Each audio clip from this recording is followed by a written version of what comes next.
I think some years ago we actually advertised this Saturday afternoon. That's the last time we ever did that. We got so many people coming in. People really like to learn how to meditate. It's got amazing results, which you can see on the TV, on the radio, on the newspapers, on the internet. It really works. It makes people nice and peaceful inside.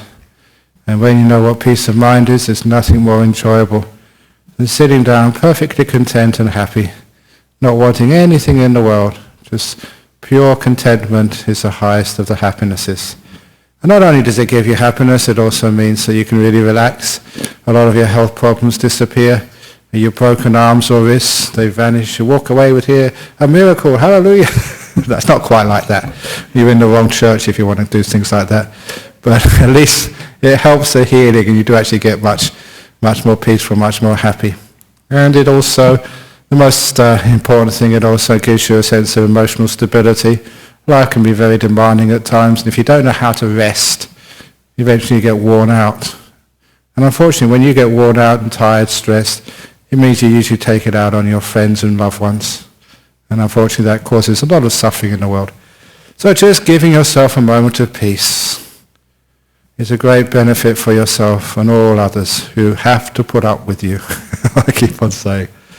So to be able to meditate, we have to learn how to settle down and to relax. It is relaxation, but a very deeper way of relaxation than in other spheres of life. And so first of all, we have to learn how to relax our body. And I'm amazed at how many people just don't know how to relax their body. They're always tense inside. And there's lots of knots and places in your body which is being pulled and stretched unnecessarily. And so when we start meditating, we start by getting some awareness. We call it mindfulness. It's a buzzword in modern psychology and even medicine. Last year I gave a lecture in Toronto University, part of the course on Buddhism, medicine and psychology, because this is really cutting edge stuff, learning to put mindfulness into life, into all areas such as medicine and psychology. But just being mindful is not enough. You're aware of your body, and then do something about it to relax it and bring it to a greater sense of peace and relaxation. And the buzzword has been changed from mindfulness to kindfulness. In other words, adding a bit of kindness, to what you're looking at. And I'm sure each one of you have had experiences, especially when you were small, when you were sick, when you were hurting, when you were in great pain, and some person came up to you and they were just really, really kind to you. Maybe a mother, giving you a kiss when you were in trouble. Maybe just another loved one who just stroked your hair when you were in a bit of agony. And just that tiny bit of kindness eased the pain. If it didn't ease the pain, it may have just taken it totally away. It's happened to me many times. The power of kindness is marvelous because it does relax the mind, which then relaxes the body. And when the body is relaxed, it can heal itself. So when we start the meditation, we start with this mindfulness on your body, just to be aware of how you're sitting and just how you're feeling. Go into the most prominent feeling in the body, which is the one which is usually the most tense, and just learning how to relax it. Sometimes when we ask a person to relax, they just try and relax the whole body all in one go, instead of just part by part. So you relax the part of your body, which is tight, which is tense, which is squashed, which is aching, which is painful. Be aware, be kind. The awareness gives you feedback. The kindness does the job of actually relaxing, giving you more state of ease. And just with that little process, you're mindful, you're kind, you're mindful of the change, you're more kind to that area. It changes to even greater states of relaxation. You're more kind to it. You can relax your body so deeply with mindfulness and kindness. Not only does that, feel good, having a body which is really, really relaxed. And I've read in papers and I've seen on these shops, you can go to all these very, very expensive spas, which, to relax your body. You can relax your body here. Much more easy, much faster, and most importantly, much cheaper than what you spend in a spa, because you're doing it by yourself, and you can take this technique home, being aware of the body, relaxing it, opening it up, lessening any tightness or tensions in your body. Until after a few minutes, your body feels so nice, so relaxed. That's a great health benefit, but we're not just using this for the health of our body, because once you've relaxed your body, the next thing is to learn how to relax your mind. And to relax your mind, you do exactly the same technique.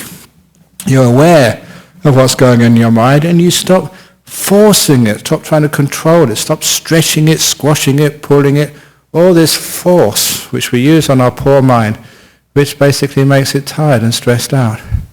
So we learn how to be aware of our mind and be kind to it. In the same way we relax our body, our mind becomes more peaceful. And you'll find the more you relax your mind, the more happy it is, the less you need to think. A lot of people have the idea that the biggest problem in meditation is thinking. Think, plan, remember, fantasize. But instead of trying to control that, you ask yourself, why? Where does all that thinking come from? And all thinking comes from discontent, not really being happy here. So these are our escape mechanisms. Escape into making ourselves busy with the future, with the past, or if that doesn't work, with fantasies, dreams, all because we're not happy to be here.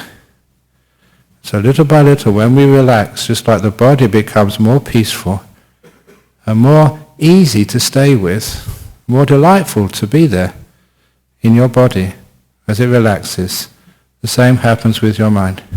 It becomes relaxed. It becomes easy. You don't need to run away from the mind.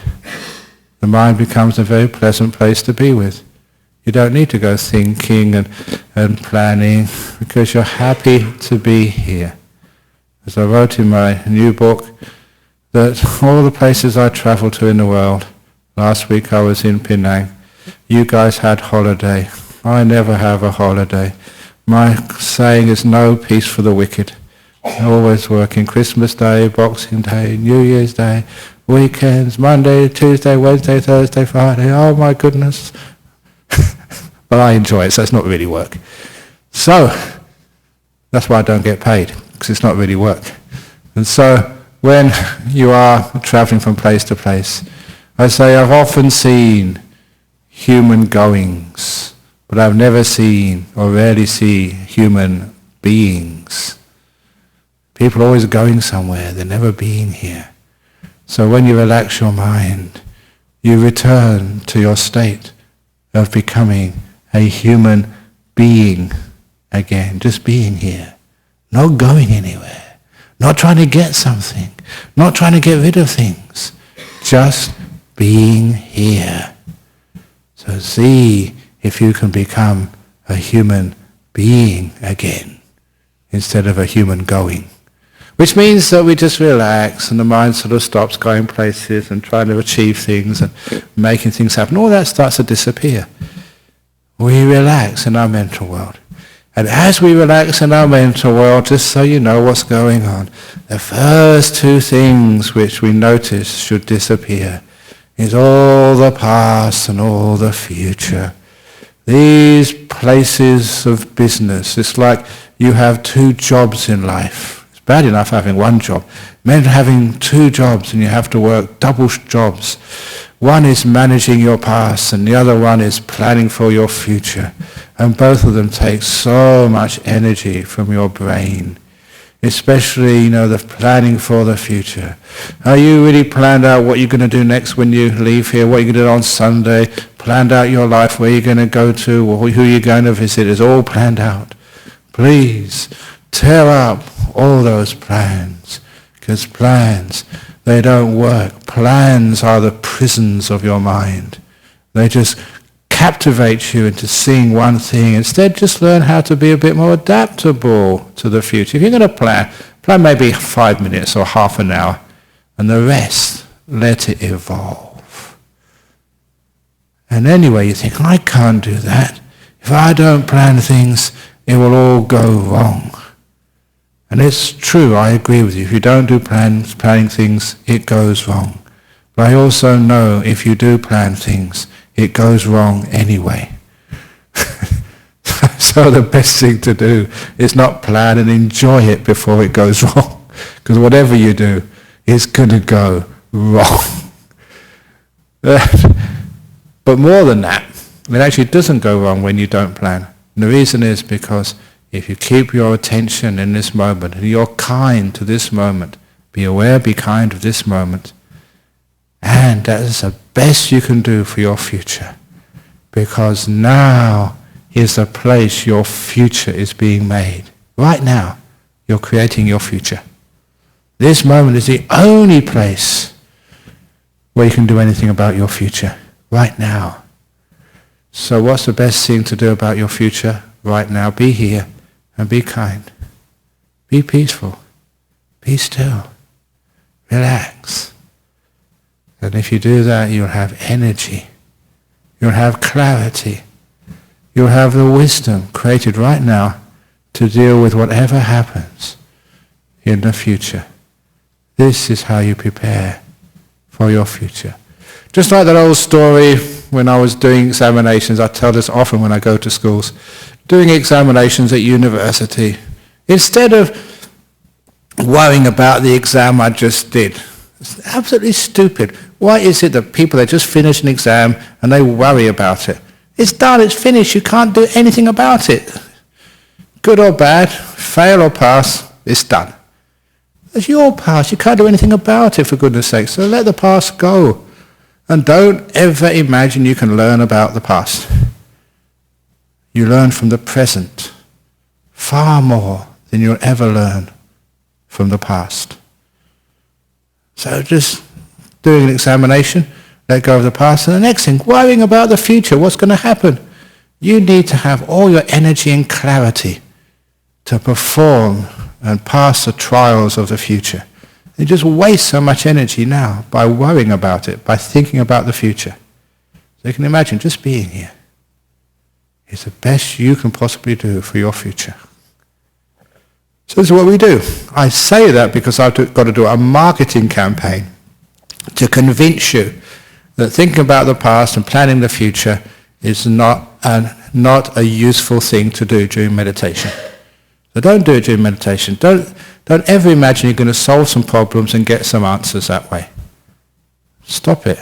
Be still in this moment. Just be here. When you first come into the present moment, as I say, it's not that comfortable.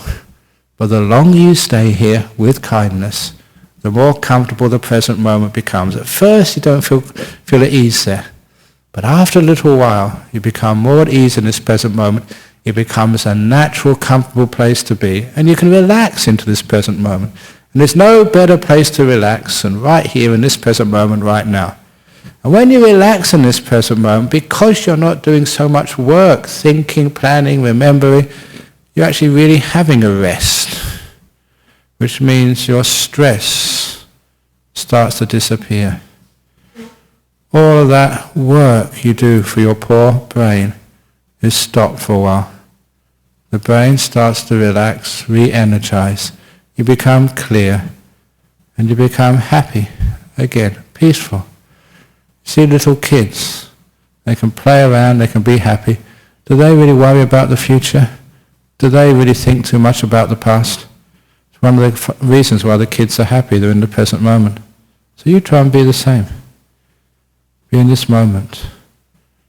And then afterwards I'll introduce you to the breathing, just to keep you in the present moment, just to focus on one thing, rather than allowing the mind to go to many things. Little by little you're relaxing the mind. And don't worry, I'll be leading you all the way through this meditation. So for those of you who are coming here for the very, very first time, you should be next door, but I think next door is full anyway, so you might as well stay here. So for those of you who are worried about how to meditate, don't worry, I will lead you all the way through on this beautiful journey of the peace, the joy and the happiness of being here. Okay, so first of all, if you'd like to get yourselves comfortable in your position, move around, scratch whatever you want to scratch as long as it belongs to you. Don't scratch something that belongs to the person sitting next to you. We'll get sued for that. And once you are comfortable, you can close your eyes. Here we go.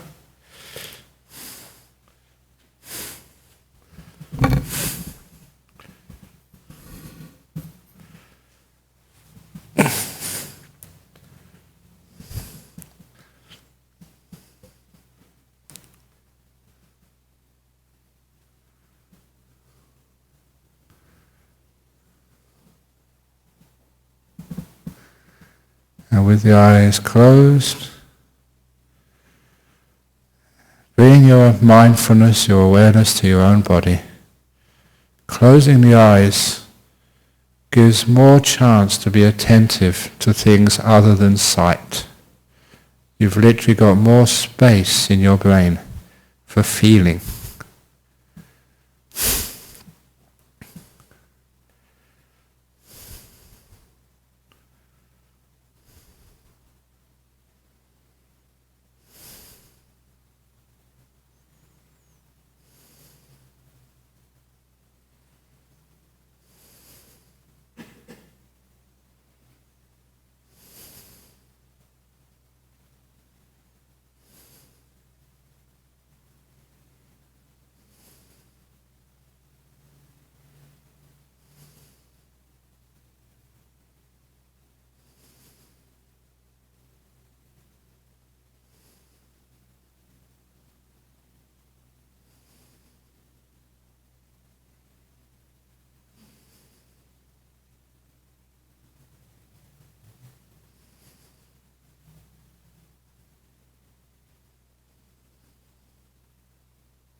With the eyes closed, be aware of the most prominent feeling in your body, the one which stands out above all others.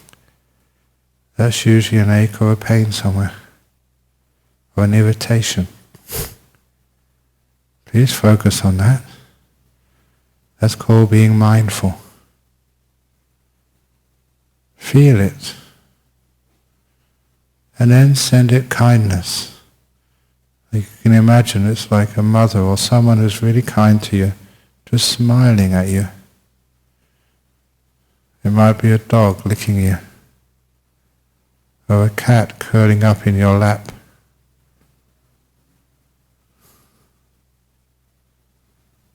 Give that same kindness to that part of your body which is aching.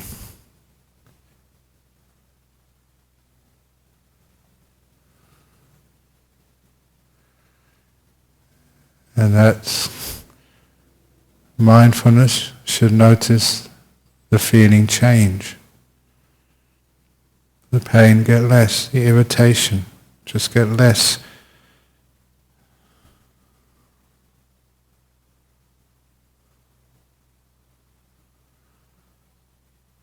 Until you've relaxed that part of your body as much as possible.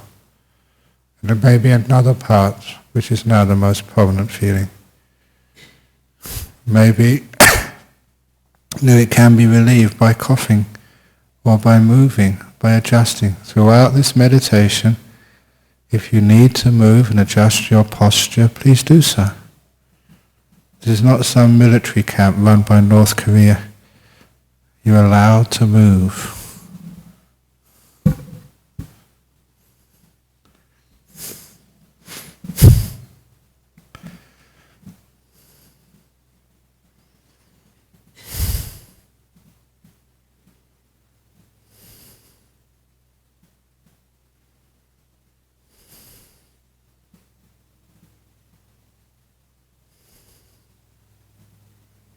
And keep your awareness on your body, being kind. We live in our body for so many years, but we rarely pay any attention to it. If there's a very, very big knot of pain in the body which you cannot just loosen off with kindness, you can imagine a little box, and the box is just big enough to fit the pain in. So as if you're putting that pain inside your body in this box. Inside is the pain, outside no pain. And imagine that box expanding, getting bigger and bigger, thereby expanding the pain, not spreading it through your body as much as diluting it, making it thinner as it expands and expands and expands until the box is bigger than your body, diluting the pain like water turning into mist, and the mist becoming so thin you can't even see it anymore as the box becomes bigger than this hall, bigger than the suburb, bigger than Perth, bigger than the earth. As you expand the knot of pain away. Expanding, loosening. These are all terms for letting go, for relaxing, for easing. Not pushing, not pulling, not squashing. Expanding and loosening. And as your body relaxes, keep your mindfulness, your awareness on the body. And just notice the delight. There's a special feeling of delight of a relaxed body. For those of you who do go to spas, or just go for a swim by the beach or in the pool, and then you sit down afterwards, you feel this special delight in your body of having relieved so much tightness and tension, being relaxed, at peace, at ease. The delight of a relaxed body. Please notice it if you can.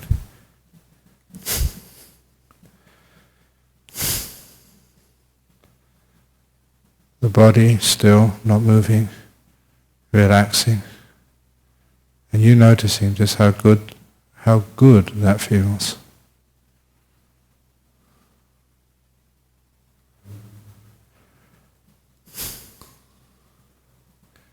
Now, having relaxed your body, sometimes you need to go longer, sometimes shorter. Having relaxed your body, now let the body disappear and focus on your mental world, this world of worries and guilt and anger and fears. Those are like the aches and pains in the body, the tight points, the sick points, the sore points. Now we're going to relax all of that. We use the same method, mindfulness and kindness on your mental world. If there's something you're worried about which makes you think of the future, what is it you're worried about? What is the cause of sending the mind off into the future? Be aware of that and relax it. Be kind. And be kind to your mind. It deserves some peace. It's been working too much, worrying far more than it needs to, and lingering in a past which cannot be changed. You are not perfect, other people are not perfect. These things happen. Let them go. You can't mend the past. You can only leave it behind.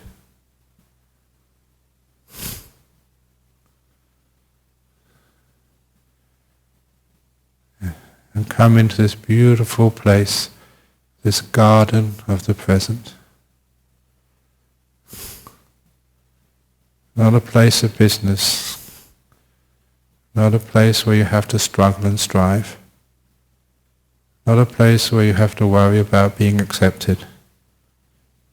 The garden of now is your home, your birthright,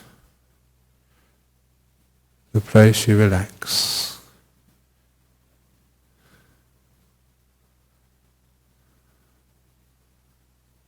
No right, no wrong, just being here in the garden of now.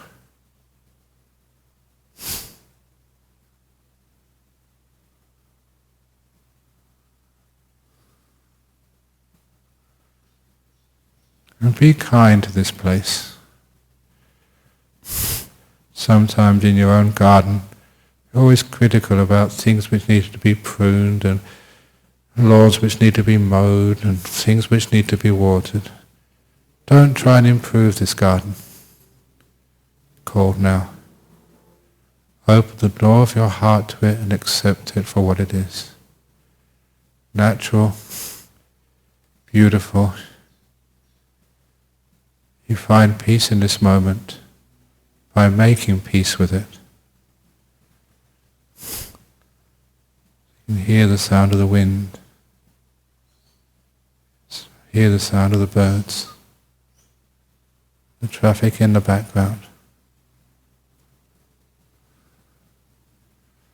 Nothing to plan, nothing to get, and no history from the past is allowed into this garden. It's a refuge, a place of peace, a holy place. It's like leaving your shoes outside the Buddhist temple before you come in.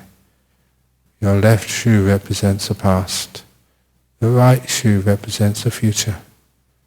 Leave both outside. We don't know where you come from. We're not going to follow where you go to. We're only going to be kind to you when you're here. Be kind to this moment. And open up the door of your heart to now.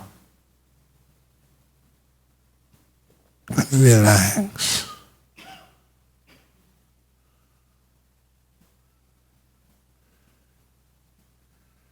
You can imagine your mind like a box, expanding to let more of the now in.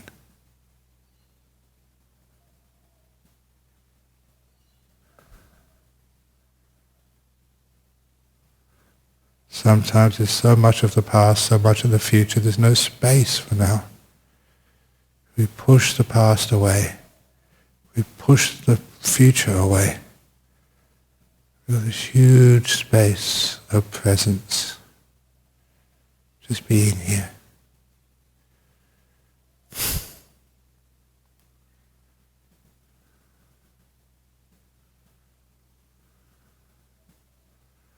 A garden without fences,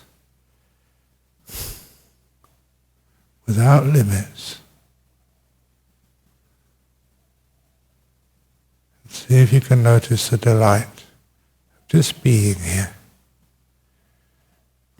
Nowhere to go, nothing to achieve, no mistakes, just being home in the now.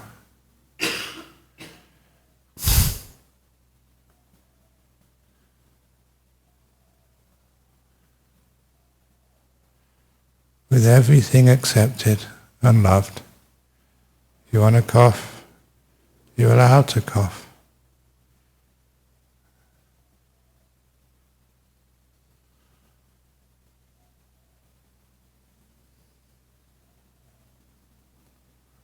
And relax into this moment.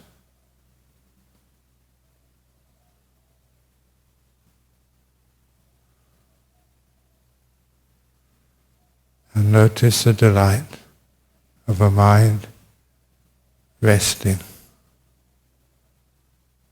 not trying to achieve anything or get anything, not going anywhere, just being here. Just being.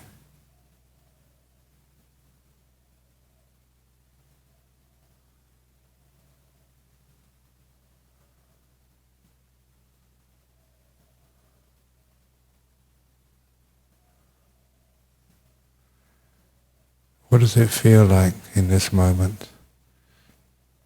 Can you notice the delight of the present? The more you can notice that delight, the delight of contentment, the less you need to think. You just are, without trying to explain it. In the present moment, you don't have to explain anything. You just be quiet, still.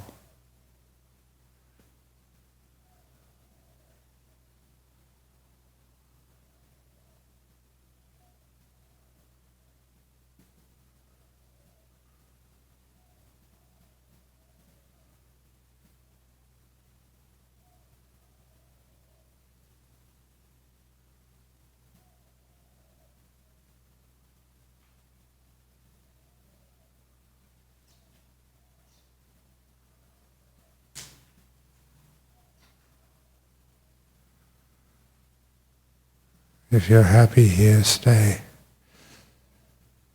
If your mind is not settled down yet, see if you can focus on your breathing.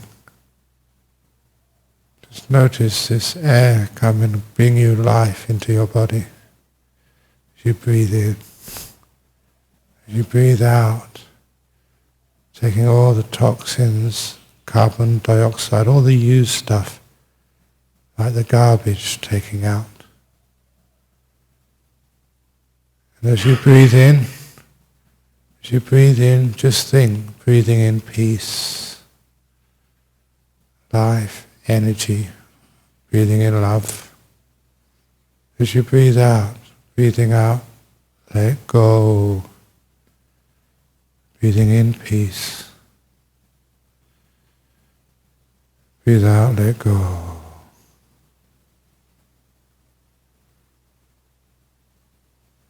Sitting in the garden of the present, just breathing in peace. Breathing out, let go.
I'm now going to be quiet until the end of the meditation.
It's now getting close to the end of the meditation.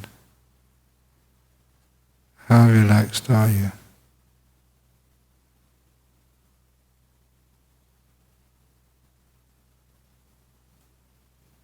Can you still feel that delight of a relaxed body? Has that transferred into a peaceful mind? A mind which is being here, not having to struggle anymore.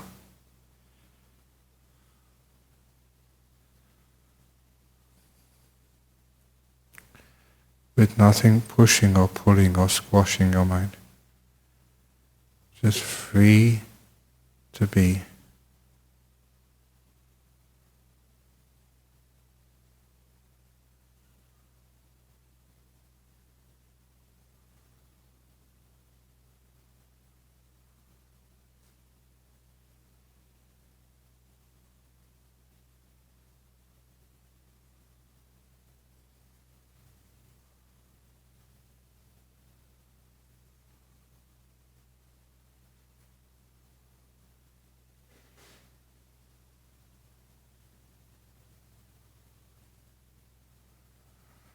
I'm now going to ring the gong 3 times.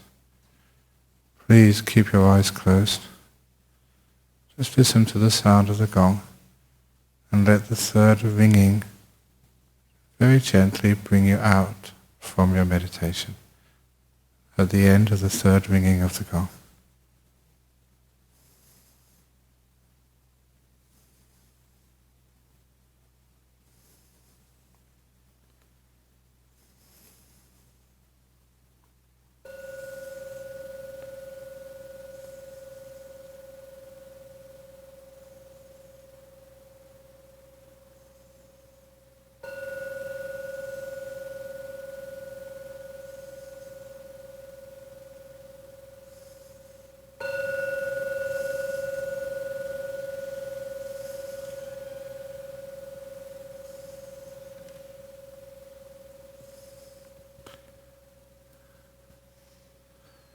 Very good.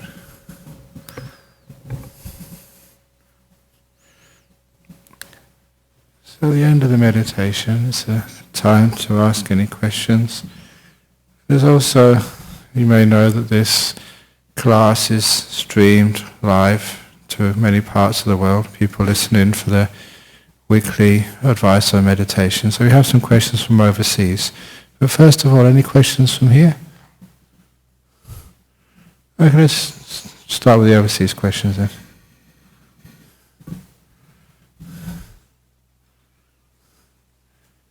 Okay, this side. Very good. Okay, so today we have one question from Hawaii, and the other one is from Indonesia.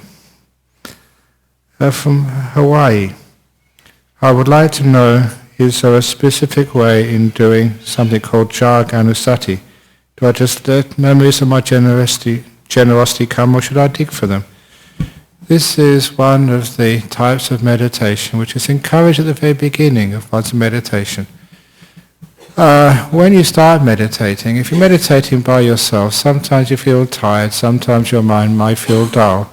So this is one of those reflections where we use thought directed in one area only to arouse inspirational energy. And one of those ways is to deliberately recall all the acts of kindness, generosity, all the acts of letting go which you've done in your life. And don't mean just generosity through money, I mean generosity of spending time with someone who needed your help.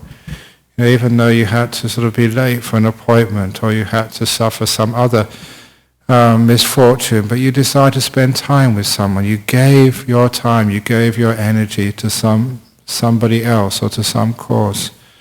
That's called chaga. It's giving, letting go. It's an act of selflessness. It's very beautiful, if not your own and other people's act of kindness and generosity, which you do see in this world.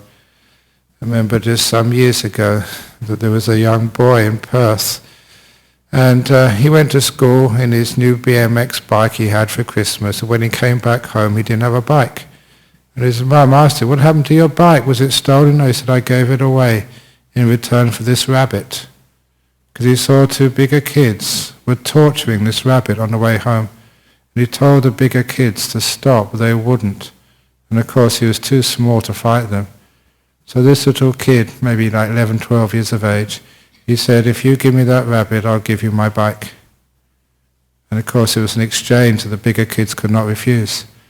So he gave him his BMX little bike and took the rabbit back home. And his mother, when she found out, the word got around, it was in the front page of the West Australian the next day. And there was also a follow-up story the day afterwards. 3 BMX bikes had been donated to that boy because of his kindness.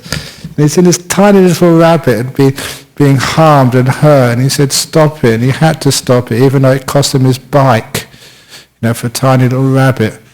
But he did that. It was an act of kindness, of generosity, of giving to try and save this poor little rabbit's life.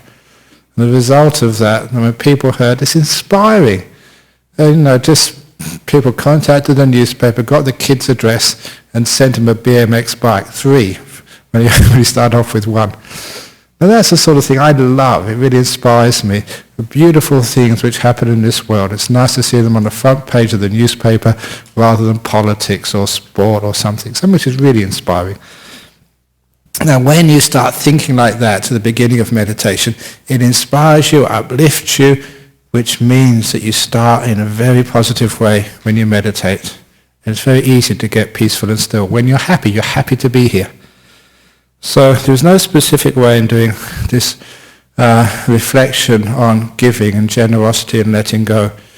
But it's just, you make a little picture for yourself, even like a dialogue, because it is still thinking, but it's focused. Yeah, it may be on the past, but it's on a particular part of the past which you are using specifically for inspiration and energy. And once you are inspired and energized, you let go of the reflection of this beautiful act of generosity you have seen or you've done yourself. You let that go, and then you go back to being in the present moment. And it's nice being here. You're inspired, energized. It's great to be here. Or you go to watching your breath, and it's just so nice to have a breath when you start from inspiration. So there's quite a few little inspirations. That's one of them. The other one is, all the other virtuous things you've done, the beauty you've seen in this world, whatever inspires you, you reflect on at the very beginning. If you notice how many people always reflect on the faults, the problems they've had last week, the problems they've got to face afterwards, their sickness, the problems they have in their family, the arguments, and sometimes you do need to balance that, deliberately balance it, by just focusing intentionally on some beautiful aspects of life. And you do that, you get energy, you don't get depressed, you get inspired rather than bleh, and you can meditate very well. So you can do your own generous acts, or you should get other people's generous acts, either work and dig for them. Hopefully you don't have to dig too deep, because most people are just really kind, generous people. Sometimes they take it for granted and they think, oh, that was nothing. It was something. Don't think, oh, that's just nothing. No, you helped someone. You went out of the way to give them a lift back to where they're going to. Or, they couldn't open their car and you helped them just call the RAC. Or whatever you do, small acts create huge results. So, those are the things which you can do at the beginning of the meditation. Next question from Indonesia. I couldn't move my body when I meditated recently, even though I wanted to. How do I overcome fear in meditation? Because, obviously, whoever wrote that from Indonesia, they can move their body now, so they're not still stuck and frozen in meditation. So it passes. That's one of the ways of overcoming fear. It's a very simple technique of remembering this too will pass. It does. That's the old story of the emperor's ring. An emperor, a young guy, inherited the throne, and he didn't really know how to rule a country. He was too young and inexperienced. And whenever things went well in the kingdom, in the country, he'd always having parties and festivals and stuff, which meant he was celebrating so much he never did any work, which means the good times never lasted. And when things started going wrong in the country, economy going down and too much violence on the street, he got so depressed, he stayed in his room and sulked. So again, was doing no work. So the ministers, you can't tell the emperor what to do, otherwise you might end up like that Kim Jong-un's uncle I just read about in the paper, just executed. So you can't tell an emperor what to do. You've got to be more sneaky than that. So they presented the emperor with a new ring, a very beautiful gold ring, very simple except for the words inscribed on the outside, "This too will pass. Wear it at all occasions." And the emperor could watch that when times were going well. This too will pass. Which meant even though things were going well, he knew it will pass. So he kept on working, knowing that the good times are not natural. They come from hard work. And when things went bad, he remembered it will pass. So he didn't get so depressed, he kept on working. So if you're getting to any state of depression, elation, whatever happens in life, sickness, good health, please remember that very deep saying, this too will pass, which means that it lasts much longer. All of you in relationships, sometimes you found the love of your life, you're so happy together, remember this too will pass. And then it lasts much longer. It's not being negative, it's right. This is fragile, okay? You can't take it for granted. You really got to work at this. And when things do pass, we had a wonderful time. We did our very best, and it will pass. So that's one of the first things. You meditate recently, you couldn't move your body. All that really means you get so still and so peaceful, you don't need to move your body. It passes quite naturally. All that is, when you get into a deeper state of meditation, the body gets so still, it starts to disappear, which means you can't move it. I like telling the story when I was about 21. It was very hard to find places to meditate in UK at that time. I went to this Zen monastery which had just opened up. And in this Zen monastery, you had to sit facing the wall with your eyes open, just staring at this blank wall. And because I was a young guy, willing to do anything, just see what happens. You're always adventurous and courageous when you're young. So I decided to just follow the instructions, look at this wall, for about 10 or 15 minutes. And it wasn't boring at all because suddenly the wall vanished. It just wasn't there anymore. And that was weird. But, this was, UK 70s. We liked weird stuff in those days. And it wasn't any drugs or anything. It was just weird. There was a wall one minute and now you couldn't see it anymore. And it didn't really take me long to figure out why, because all of your senses only notice change. If there's a sound in the background which doesn't change, you can't notice it anymore. Same as the temperature in this room, after a while, if it doesn't change, you don't notice it anymore. Things which don't change just fall off the radar. The brain is only wired to notice changing things. So because I was just watching this wall, it wasn't changing for about 10 or 15 minutes, the sense of sight just turned off. There was nothing to do. And I noticed exactly the same. You have that experience whenever you meditate, you close your eyes. If you really are aware, you notice the inside of your eyelids when you first close your eyes. And then after a little while, because it doesn't change, the sight turns off, you don't see anything.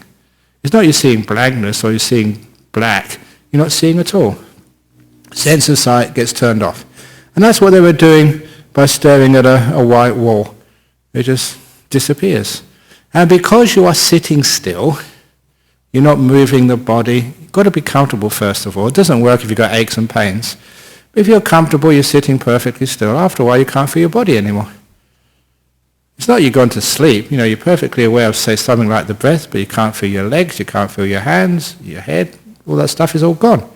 So that's what the fellow in Indonesia experiences, the body vanishing for a short while. It turns on again. You don't have to do it. It's totally automatic. The same process when you go to sleep. During sleep, do you suddenly notice, I decide, okay, I'm now going to wake up. You don't have to wake up. It just happens naturally. Or your alarm wakes you up or something wakes you up. But a lot of the time it's just a natural waking up. And it's the same when the body disappears, it comes back again quite naturally. So just remember, it passes, it's natural, and it's beautiful when your body vanishes for a little while. All my little stories as a young monk, we used to meditate when we first started this monastery in the northeast of Thailand. Our teacher would make us meditate for 2 hours in the evening, between about 6 and 8 o'clock in the evening, in the jungle. That was the time the mosquitoes came out for dinner. And not just one, hundreds of them. And they didn't attack the Thai monks. They attacked the Westerners. You know why? Because they never had Western food before. This was a new cuisine in the jungles of northeast Thailand. And all the mosquitoes were going around telling their mates, hey guys, Western food in this forest. And you think it's okay for you, but look at me. You know, you've got bare shoulder, no hair on your head. It's like there's more seats in the restaurant for a monk than there is on you guys. And genetically, in all these Asian countries like Sri Lanka or Burma or Thailand, Cambodia, those mosquitoes have got genetically inbred sort of knowledge. If you see someone in a brown robe, you're a safe lunch dinner because we're not allowed to swat you. So of course they get attracted to monks, Western monks, and all these mosquitoes over you. And it's so irritating. You're just getting bit by one mosquito and you can't squash them, okay? So what you do, first of all, you try and flick them off without harming them. And of course all they do, they go and land somewhere else. So you get 2 bites for 1. So all you've got to do is sit there. You've got a choice, endure them, which is almost impossible, or just let your body vanish. Meditate until you can't feel your arms or your head or your legs anymore. And that was brilliant to do that. So, mosquitoes, you can do whatever you want.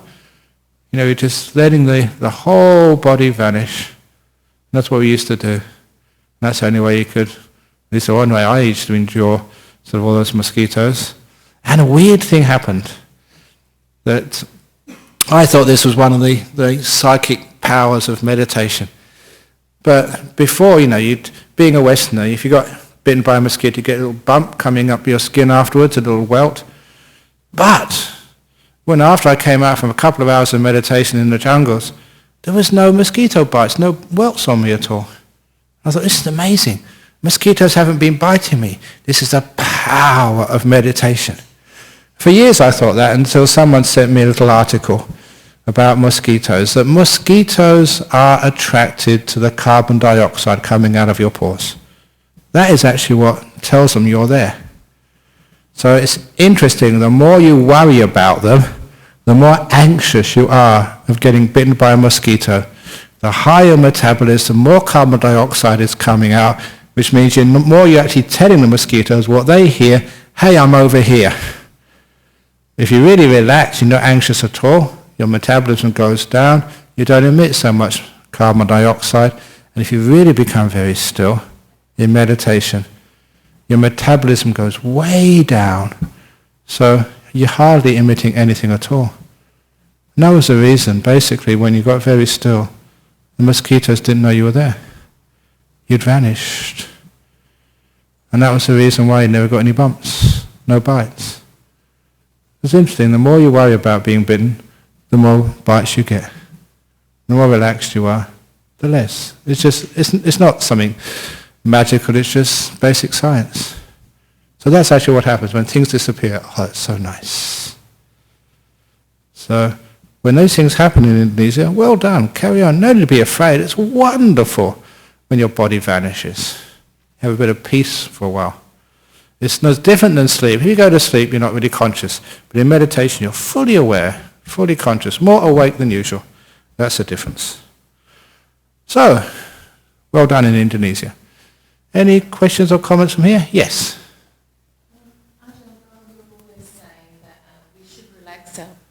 We should relax our body to get the most benefit, which makes a lot of sense. However, those that are experts in meditating, you'll never see them in a chair. They're always seated as you are. So I'm wondering why that is. It's only because of me, because in those days we didn't have any chairs. You know, for 7 years in Thailand, I never saw a chair. So the first chair I saw was when I went from Thailand to go and visit my family in UK. And that was excruciating. For 16 hours I had to sit on a chair. I could sit on the ground for hours without any pain. But sitting on a chair for about 10 or 15 minutes, I was in agony. It's just what you get used to, that's all. So, you get used to being in a chair, and you're comfortable. For me, even if you've seen me when you go in the car, going back, I try and cross my legs when you're on the seat of the car. Even, in the aircraft, you try as soon as you can to cross your legs on the seat, because this is most comfortable. It's just what I got used to, that's all. It's nothing magical, it's just, the way I grew up, sitting on the floor. In Thailand, that's where I learned. So you're not in Thailand. You've learned to sit on a chair. That's most comfortable for you. So please sit on a chair. And sometimes people say, oh, you can only get enlightened if you sit on the floor. That is not true. Even the Buddha sat on a chair. I saw there's a carving, an ancient carving of the Buddha sitting on a chair. So even the boss sat on a chair. So you can. It's okay. No trouble at all. It's just, and even some monks sit on a chair. Ajahn Sujato, he comes and gives talks over here. He sits on a chair because I forget what he did in his youth, probably motorbike accident or playing sport. Just he can't really sit down on the ground. When I played sport, I was always compassionate and kind. So I never went into these weird tackles which other people do, putting your life on the line. I can understand that. What are you doing that for? Somebody else wants to score a goal, let them. Be kind. I'm not going to sort of ruin my body and my health for that. So because of that, I never had many injuries when I was young. So that's why I can sit on the floor, but some monks can't. So next time Ajahn Sujato's here, you'll see him sitting on a chair. Thanks for that question. But the only important part of your posture, I don't care whether you sit on a chair, you sit on the ground, you lay down, I don't care what you do. I don't care where you put your legs or where you put your hands. How the back is the most important part of your posture. The only one which is really important is the position of your mouth. Smile, for goodness sake, when you're meditating. And that's no joke, it really helps. If you grit your teeth, you're never going to get anywhere in meditation. But if you smile, just a small smile, straight away you get the right attitude, which creates very beautiful meditation. So you can sit on a chair if you like, you can sit on the ground, but please make a happy face. If you can't make a smile, fake one. I don't care, it works.